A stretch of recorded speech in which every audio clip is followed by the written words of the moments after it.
दोस्तों राजस्थान के सीकर में स्थित खाटू श्याम जी के चमत्कार को तो आपने बहुत सुना होगा। दोस्तों बाबा खाटू श्याम का संबंध महाभारत काल से है। ये पांडु पुत्र भीम के पोते थे।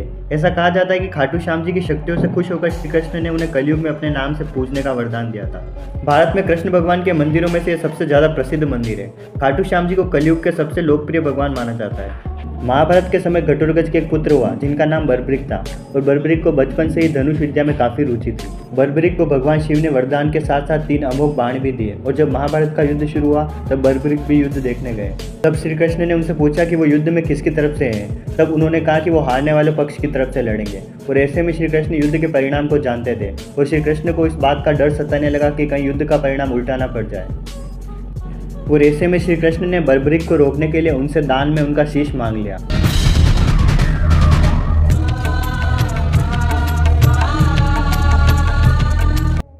लेकिन बर्बरीक ने श्री कृष्ण से आखिरी तक महाभारत का युद्ध देखने की इच्छा जाहिर की।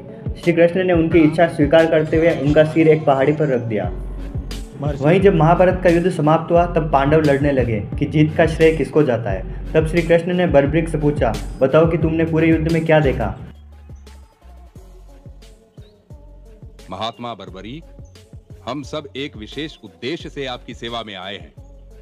केवल आप ही हैं जिन्होंने हर घटना को अपनी आंखों से देखा है।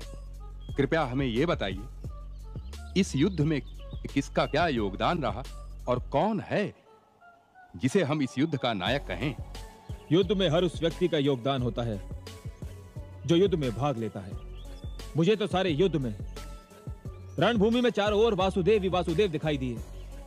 हर योद्धा के पीछे मुझे श्री कृष्ण दिखाई दिए जिनका सुदर्शन चक्र यूं काटता चीरता चल रहा था जैसे प्रकाश अंधकार को।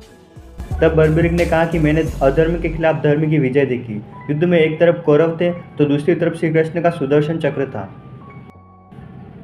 उन्होंने पांडवों की जीत का श्रेय श्री कृष्ण को दिया और भगवान श्री कृष्ण बर्बरीक के इस बलिदान से काफी खुश हुए और उन्हें श्री कृष्ण ने कलयुग में श्याम के नाम से पूजे जाने का वरदान दिया।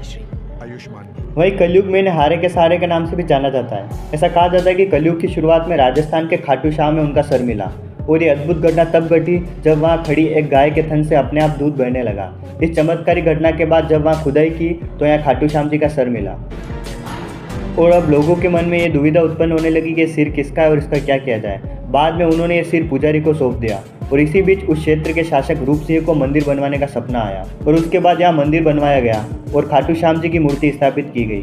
खाटू श्याम जी का मंदिर जयपुर से 80 किलोमीटर दूर सीकर जिले के खाटू गांव में स्थित है। खाटू श्याम जी के दर्शन के लिए यहाँ हर रोज लाखों की संख्या में भक्त आते हैं। लोगों का कहना है कि यहाँ सच्चे दिल से मन्नत मांगने पर बाबा अपने भक्तों की हर मनोकामना पूरी करते हैं। इनके चमत्कार के किस्से पूरे राजस्थान में फेमस है। कहते हैं कि जो इंसान अपनी ज़िंदगी में सब कुछ हार गया हो, जिसने ज़िंदगी से हार मान ली हो, उसे एक बार यहाँ ज़रूर आना चाहिए क्योंकि बाबा हारे को सहारा देते हैं और इसीलिए इन्हें हारे का सहारा कहते हैं। कमेंट में बाबा खाटू श्याम ज़रूर लिखें और चैनल को सब्सक्राइब करें। Subscribe now and press the bell icon. Never miss an update.